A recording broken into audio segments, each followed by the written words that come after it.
Y ahora Pablo les está enviando esta carta y por eso les dice que se acuerden.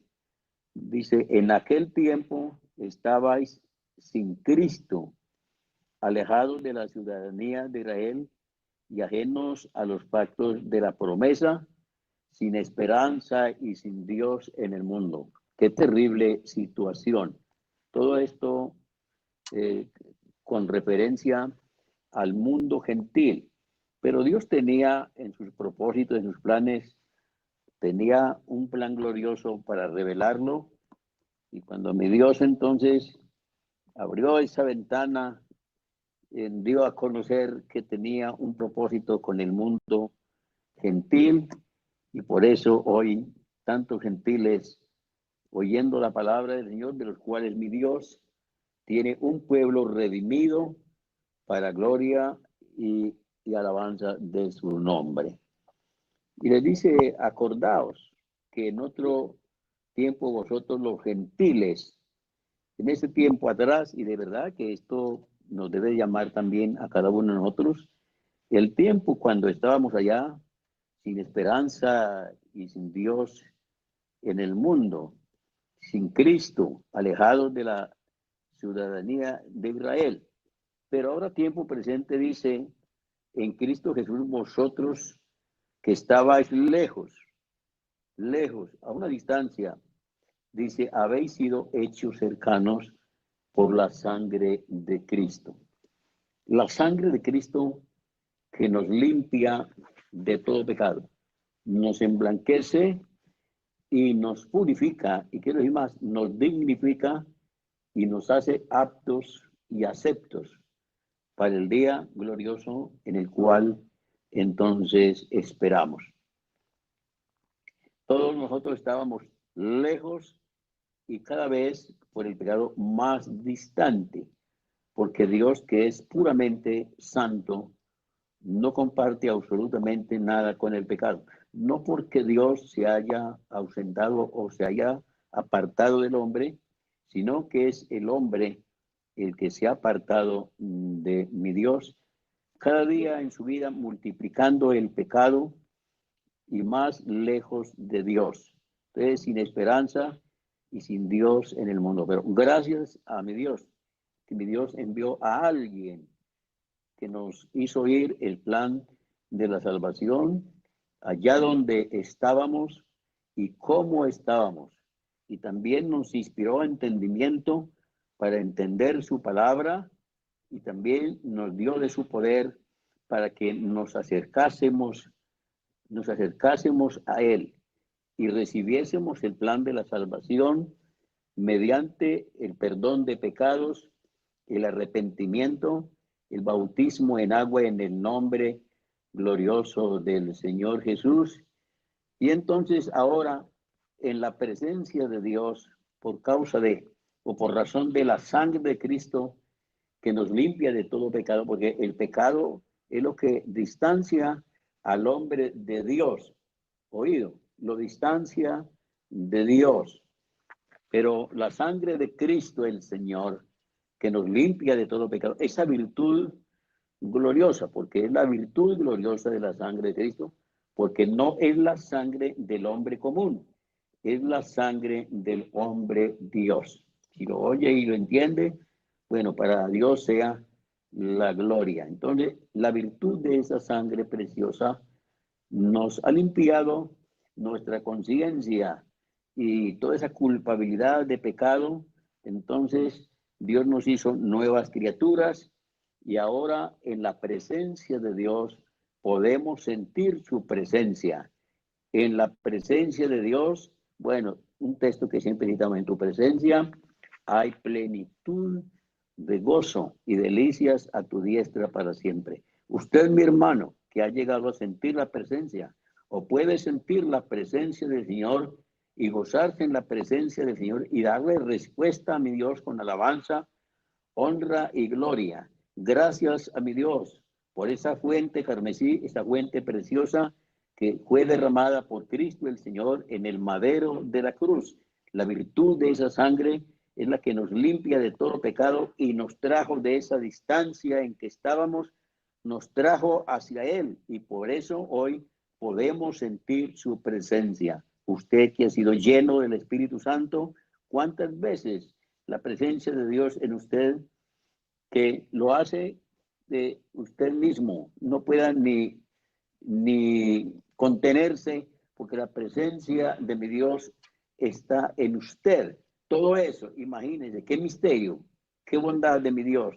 Nos trajo hasta su presencia para hacerse sentir de nosotros y no solamente para estar con nosotros, sino para estar en nosotros mediante el poder de su Santo Espíritu.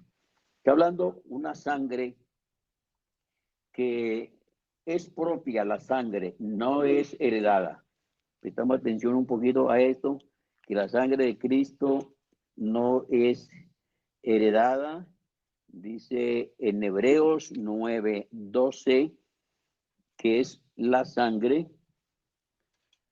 propia del Señor Jesús. Si tiene la Biblia ya y lo puede hacer, yo le puedo citar el versículo, pero deseo que usted lo confirme con la palabra que dice, y no por sangre de machos cabríos ni de becerros, sino por su propia sangre, oído, por su propia sangre. Entró una vez para siempre en el lugar santísimo, habiendo obtenido eterna redención. Qué bonito esto. Entró al lugar santísimo con su propia sangre, habiendo obtenido eterna redención. ¿Para quién? Para todos nosotros. Y sigue diciendo, porque mi Dios se valió de la sangre de los toros y de los machos cabríos para cubrir pecados en el tiempo de la ley, cubrir pecados, no limpiar pecados, sino que los cubría.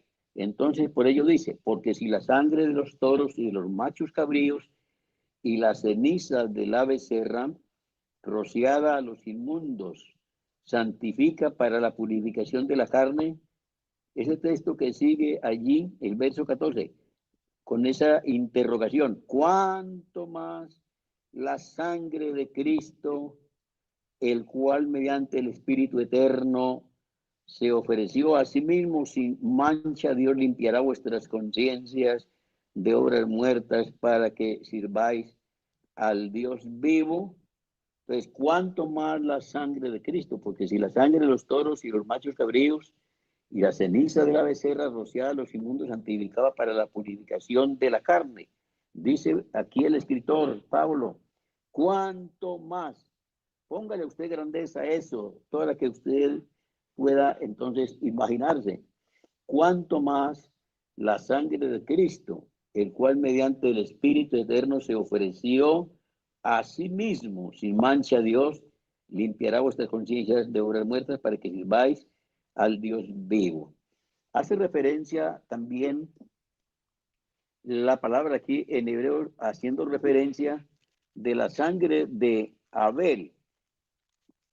Dice que la sangre de Abel que fue rociada, perdone, el verso 24 del capítulo 12 de Hebreos, haciendo mención de la sangre, dice, a la congregación de los primogénitos, usted hace parte de esa congregación, que están inscritos en los cielos, a Dios, el juez de todos, a los espíritus de los justos hechos perfectos, a Jesús, el mediador del nuevo pacto, y la sangre rociada, que habla mejor que la de Abel. Bueno, la Biblia presenta la sangre de Abel como una sangre limpia. La sangre de los animales era una sangre neutra, porque el animal no hace ni bien ni mal, para atribuirle entonces justicia ni culpa. Entonces, la sangre de los animales es una sangre neutra, pero Dios se valió de esa sangre mientras, oiga bien, todo eso con referencia, qué bonito eso. Bueno, la sangre de Abel, no santa, sino limpia, limpia, porque la sangre de Abel heredada de Adán, este que se vendió al pecado. Entonces, la sangre de Abel es la sangre limpia y da la Biblia testimonio, ¿verdad? un hombre sano, un hombre limpio. Pero la sangre de Cristo va más allá de ser limpia. La sangre de Cristo es santa. Amén. Entonces la sangre del animal neutra, la sangre de Abel limpia, pero la sangre de Jesucristo es la sangre santa. Santa, es la sangre propia. Yendo entonces el apóstol Pablo para Jerusalén en un viaje que se propuso llegar, pasando por algunas iglesias, le dice a los hermanos según capítulo 20 de los Hechos y al verso 28 y 29, la iglesia de Mileto, se estaba despidiendo de algunas congregaciones y llegó a la iglesia en Mileto. Entiendo que esto está por el Asia, en Grecia, y llamó a todos los ancianos de la iglesia para recomendarles la iglesia del Señor a los santos, y entonces les dice, por tanto mirad, verso 28, por tanto mirad por vosotros y por todo el rebaño en que el Espíritu Santo os ha puesto por obispos para apacentar la iglesia del Señor, la cual él ganó por su propia sangre. La sangre de Cristo es propia. Recordemos que no es heredada, porque Cristo es el postrer Adán y la sangre de Cristo no es heredada del primer Adán. Es una sangre totalmente inmaculada, que quiere decir sin ninguna mancha, ninguna mancha ni ninguna contaminación. La sangre de nuestro Señor Jesucristo, sangre propia, alabanzas al Señor. Y se ganó la iglesia con esa sangre propia, porque no se iba a ganar la iglesia con sangre ajena. Esa la ganó con sangre propia, y por eso la iglesia es de su absoluta y sola posesión. Es solamente de Cristo la iglesia del Señor. Amén. Entonces, cuando alguien de pronto quiere enseñorearse de los hermanos, bueno, eso siempre hay que mirarlo con cuidado, que la iglesia la dejó Cristo el Señor para que se la administren los hombres a quien Él escogió y los ha puesto como ancianos, como ministros, pero la iglesia, solamente el hombre en la mano de Cristo le administra la iglesia, pero la iglesia es del Señor. Por eso es que Cristo el Señor, suceda lo que suceda, Él cuida la iglesia. Alabanzas al nombre del Señor Jesús. Quisiera hacer referencia de la sangre de Cristo en un pasaje hallado en San Lucas, capítulo 10, donde el Señor le dijo a un hombre que le preguntó acerca de hacer el bien, cuál era su prójimo. Dice el verso 30 del capítulo 10 de San Lucas: un hombre descendía de Jerusalén, le dijo Cristo al hombre que quería saber eso, y cayó en manos de ladrones, los cuales le despojaron e hiriéndole se fueron, dejándole medio muerto. Aconteció que descendió un sacerdote por aquel camino y viéndole pasó de largo, asimismo un levita, llegando cerca de aquel lugar y viéndole pasó de largo. Note que la escritura dice que ellos vieron al herido, que fue, le robaron sus bienes, lo dejaron herido en el camino. Este hombre que descendía de Jerusalén a Jericó, y pasó un sacerdote y lo vio, pero pasó de largo. Pasó un levita y lo vio y pasó también de largo. Estos personajes tienen una referencia a los religiosos, que hoy en día entonces nada han hecho y no les interesa la salvación de las almas que están bien heridas, y yo dijera más que heridas, muertas en delitos y pecados, Pero mire usted, el sacerdote, ¿por qué Cristo hace referencia de estos personajes que allá en ese tiempo eran representantes de la religión?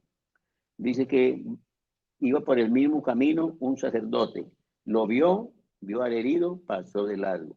El levita y pasó de largo. Pero era que ellos llevaban la misma dirección, el mismo camino. Descendían de Jerusalén. Oiga bien, todo el que sale de Jerusalén es descendiendo, pero todo el que va a Jerusalén es subiendo.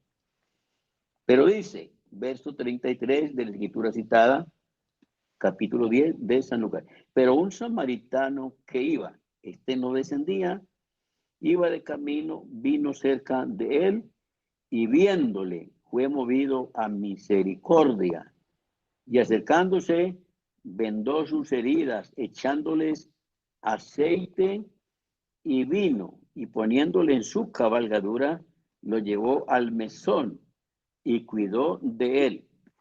Bueno, otro día al partir sacó 2 denarios y los dio al mesonero y le dijo, cuídamele. Y cuando yo regrese, entonces yo te lo pagaré. Haciendo referencia aquí de las vendas que este samaritano que no descendía, sino que iba. Y sabe que el que va y el que viene, pues se encuentran. Entonces, este samaritano misericordioso se acercó al hombre herido, le vendó sus heridas y como que llevaba allí aceite y vino y le vendó las heridas con aceite y con vino y lo llevó en su cabalgadura, lo llevó al hospital. Mesón ahí quiere decir hospital. Entonces, vino y aceite. Relacionamos el aceite en la Biblia, sí, es figurativo al espíritu. Muchas cosas en la ley se hicieron así y el aceite era figurativo al espíritu. Pero el vino es figurativo a la sangre, porque el Señor tomó vino y le dijo a los discípulos, cuando tomó vino, dijo, tomad, bebé, que esto es mi sangre que por vosotros es derramada. Entonces, este pensamiento, como que el buen samaritano vendó al hombre herido con unas vendas con aceite y con vino. Ahí, a mi manera de ver, está figurada la sangre. Mire, vendas de vino y aceite. Guárdese este pensamiento y usted puede inspirarse en otro pensamiento que sea edificativo. Pero a mi manera de ver, ahí está figurada la sangre de Cristo en ese vino que tenían esas vendas que el buen samaritano le vendó, con las cuales el buen samaritano le vendó las heridas a aquel que fue sorprendido o hallado por ladrones. Tenemos otro pensamiento acá. La iglesia del Señor está en las manos de Cristo. Mire, cuando el Señor nos habla, según San Juan capítulo 10, habla la Biblia, que es importante leer la Biblia, si usted está allá y tiene facilidad, lea la Biblia, y en San Juan capítulo 10, entonces dice el verso 27, con una propiedad dice Cristo, mis ovejas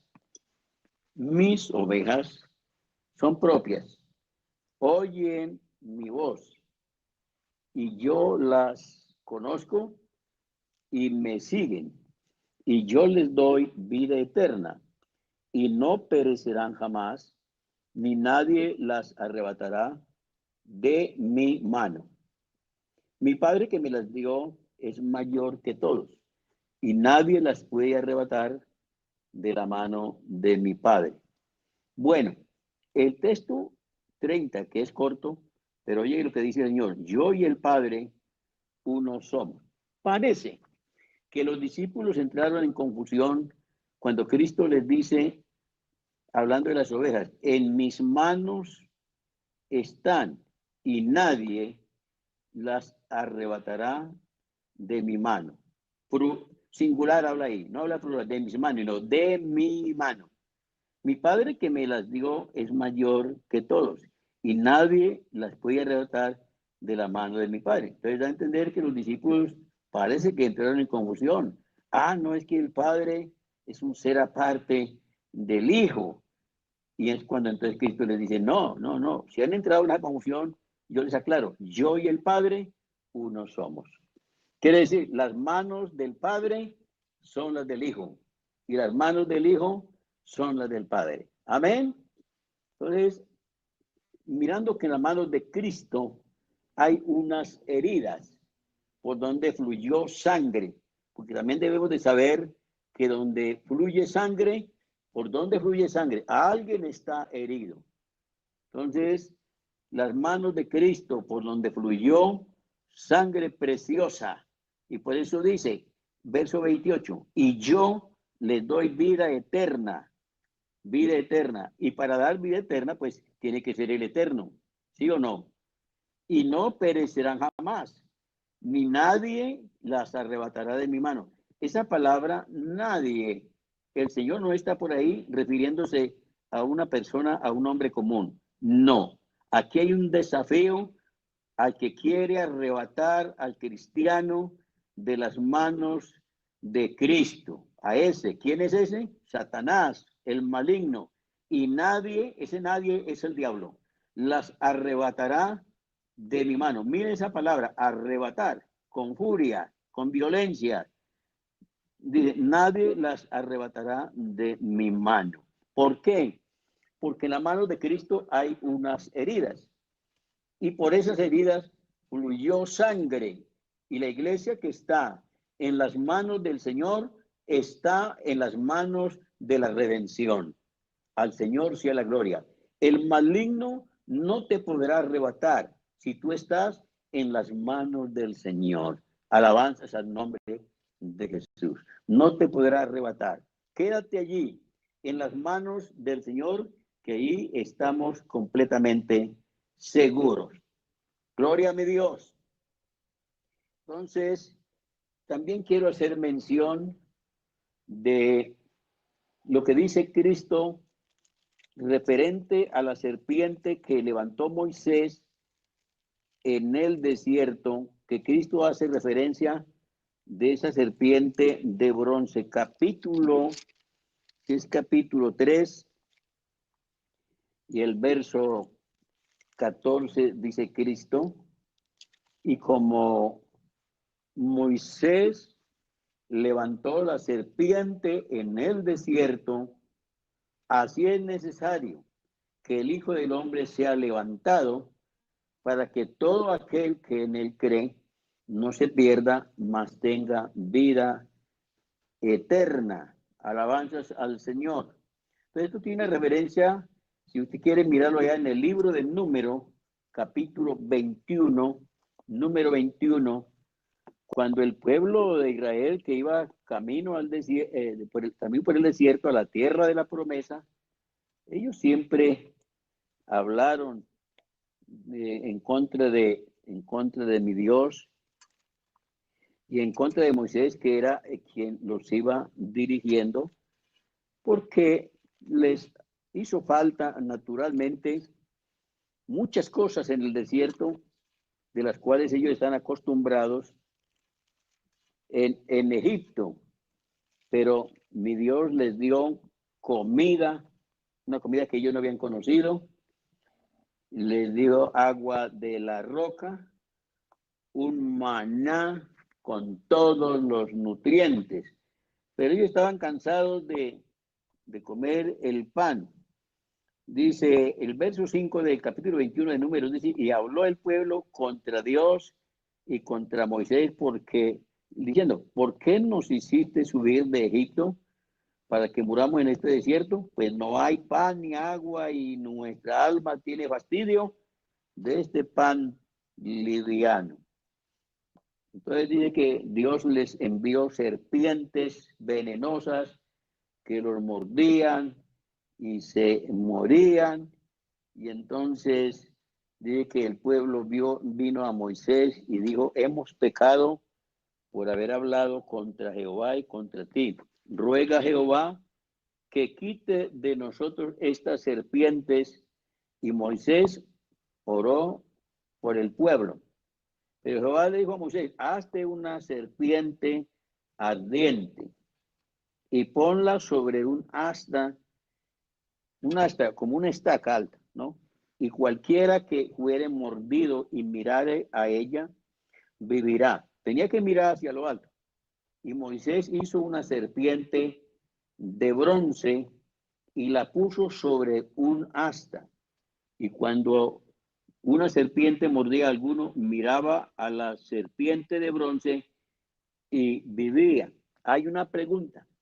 ¿Por qué la figura de una serpiente? Bueno, eso tiene de verdad de pronto un pensamiento.